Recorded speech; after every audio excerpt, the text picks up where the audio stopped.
I'm Judge Penny Wolfgang. Welcome to the Big Picture. Many former Western New Yorkers who have relocated to Florida are cleaning up after Hurricane Ian struck the state. We'll meet one of them and find out how people are coping. Then, be inspired by a woman carrying out the legacy of her late husband in the fight against brain cancer. Right here, right now, on the Big Picture.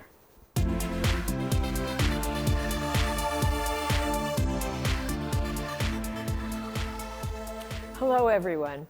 The cleanup continues in Florida and other states that were hit hard by Hurricane Ian. This was one of the strongest storms to ever hit Florida, leaving behind death and destruction in its path.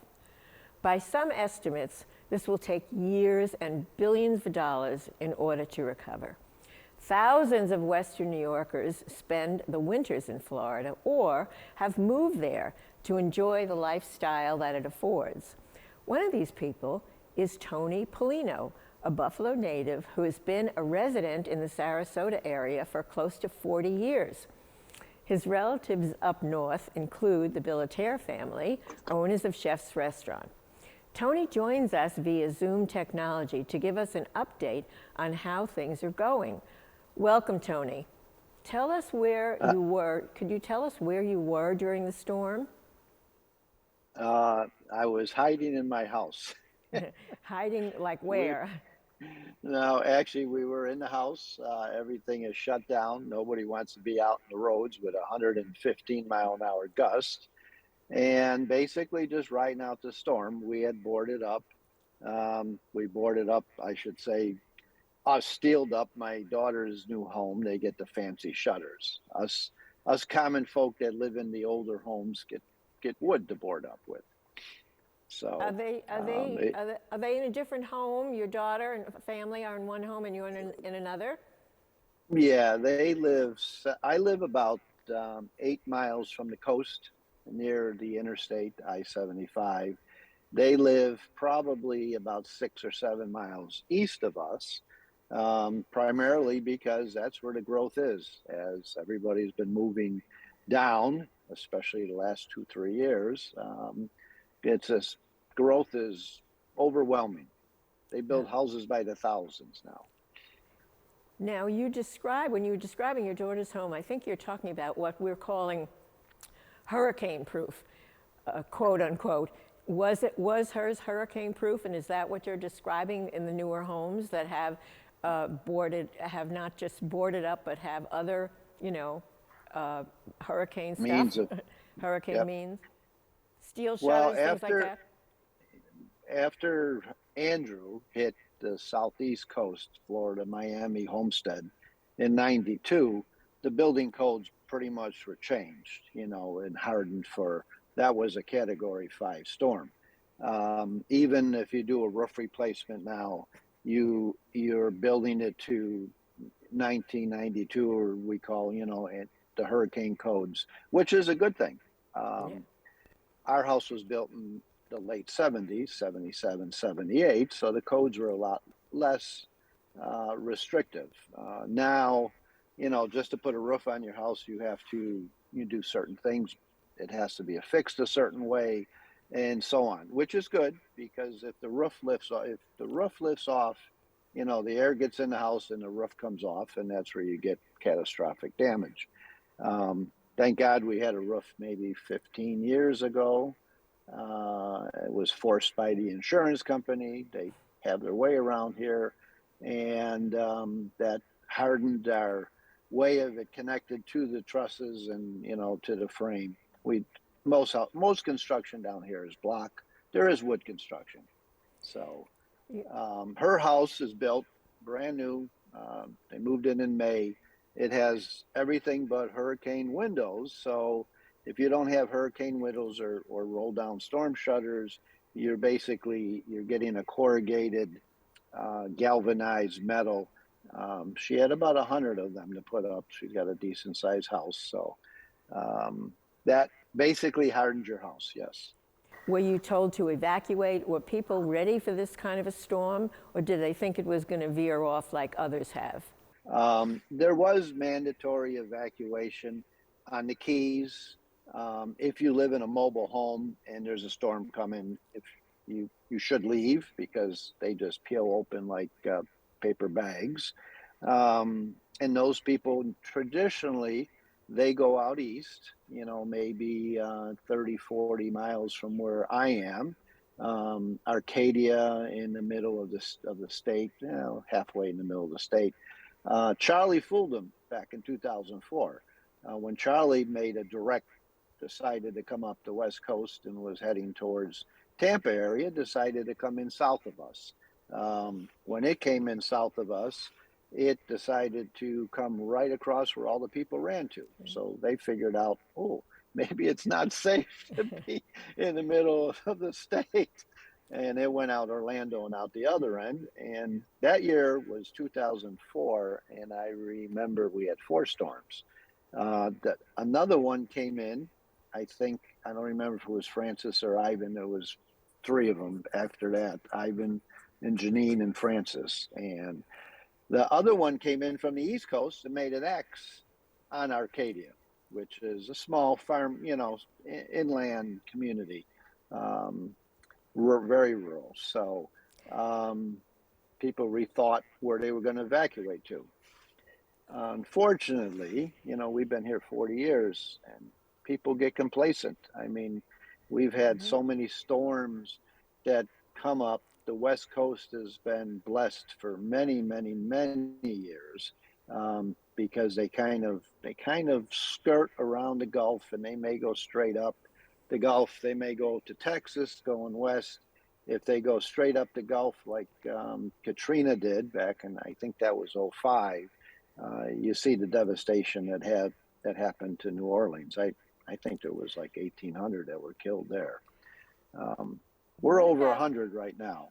We know the Red Cross and the National Guard and local authorities are helping, but have you noticed like neighbors helping neighbors? Have people been helping each other in your area or any of the areas that are affected? Our area, thank God, was blessed. After the big storm came through, I think I fell asleep maybe 3:30 in the morning and 100-mile-an-hour gust winds. When I woke up at 7:30, it had already had landfall. When I woke up at 7:30, it was light out, so you can see that it was safe to go outside. My first thought immediately, because my daughter and her husband and the boys had no power, so I had bought a generator this year, first time in 39 years.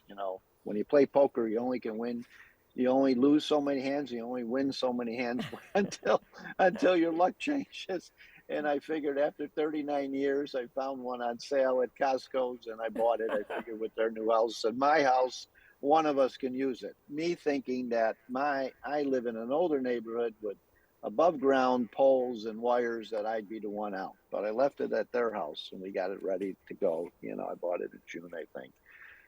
They had no power in their fancy new all solar community and, so on and so forth.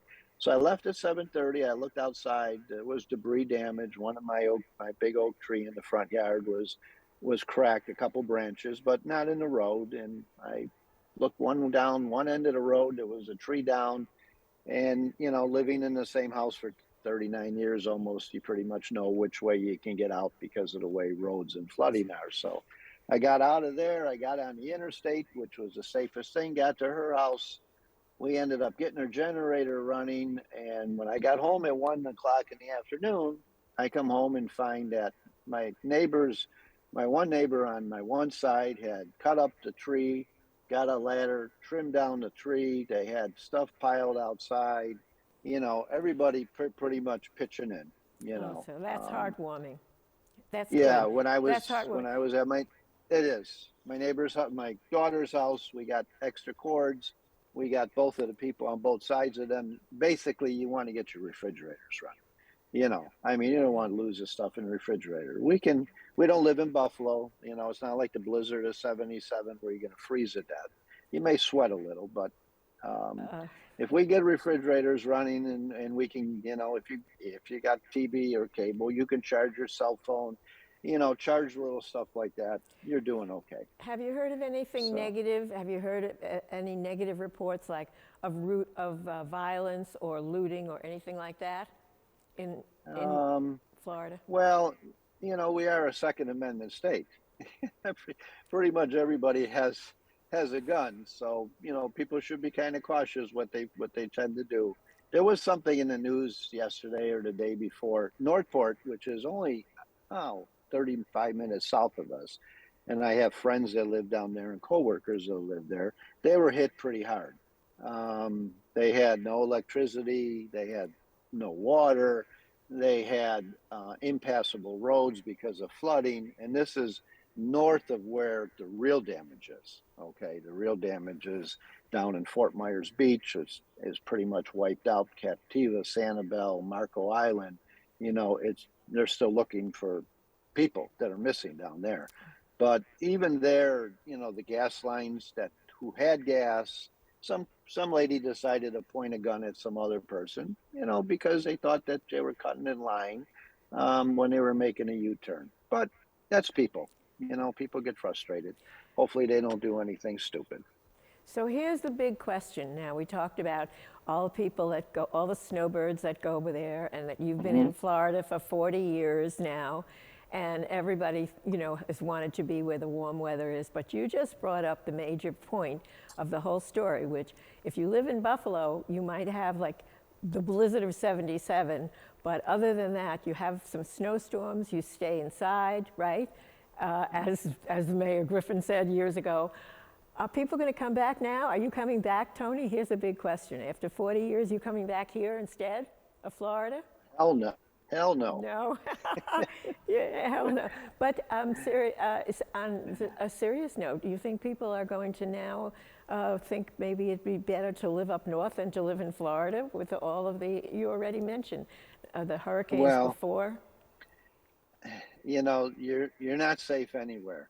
We have hurricanes. When you live in Florida, you have notice. Okay, it's not like a hurricane pops up.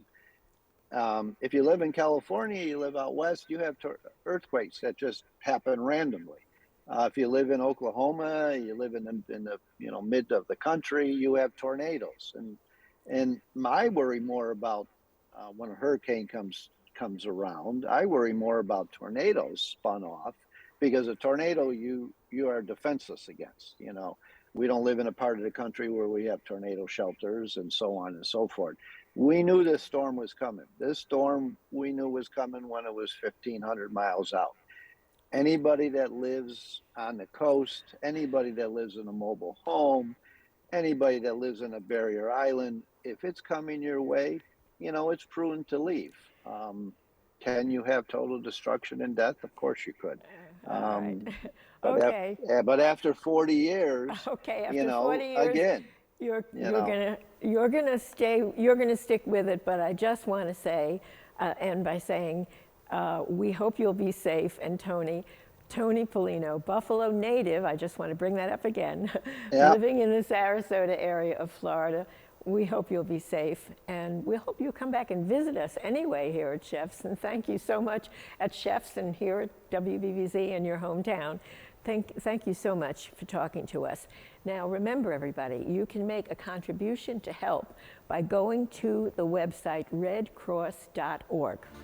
We'll be right back.